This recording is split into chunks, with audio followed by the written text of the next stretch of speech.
Been a while, but back here to give some more tips on how I do in this specific video, how I automate or how I make my piano performances sound MIDI, even though I'm not playing it.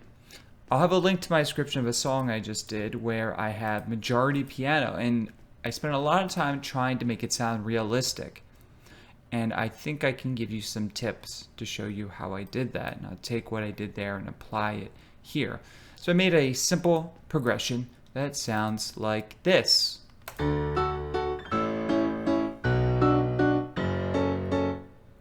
Pretty basic and nothing applied to it, just a stock Ableton piano.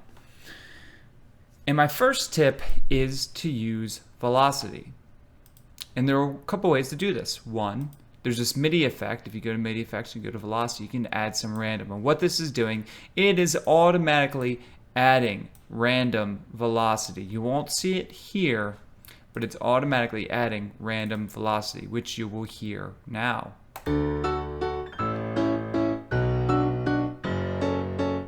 So did you hear that some notes were louder than others? That's because of the velocities in play.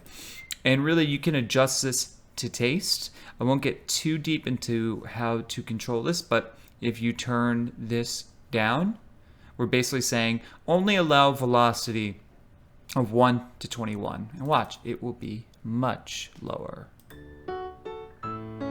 Much, much lower. So that's one way.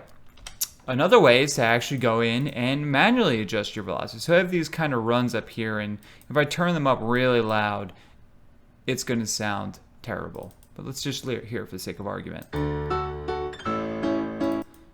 Now, maybe you like that, maybe it fits, but in this example, it doesn't.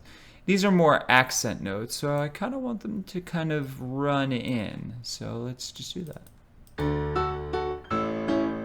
They're not really main notes, and they sound better that way. And you can adjust each of these to taste, right?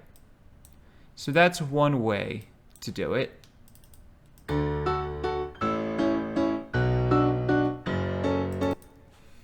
And velocity will go a long way towards adding realism to your performance or to your piano performance. And really, velocity is used in a lot in drums as well. So it's a good technique to learn. Okay. The second technique that I learned that really helped make it sound realistic is separating the bands, meaning lower from higher. And so I'm going to duplicate this. What I'm going to do is I'm going to delete all the lower bands from the top one. I deleted them all. And I'm going to delete all the high ones from the lower one. This is optional, but I thought it really helped me to separate them. Why? Naturally, the lower notes are going to be louder. If you take a look here, we can see that they're just a smidge louder. So, they're louder, so what I'm going to do is I'm going to take it down just a couple of decibels.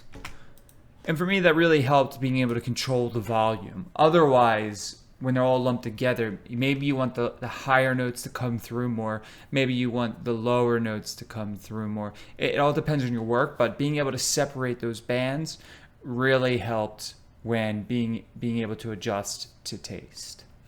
And my final tip, and I'm actually going to put these back. Actually, I'm going to merge them back. My final tip is do not use compression. So I made the mistake of adding compression and our favorite compressor, OTT. So let's see what it does to it. If I'm just going to adjust to like 30%.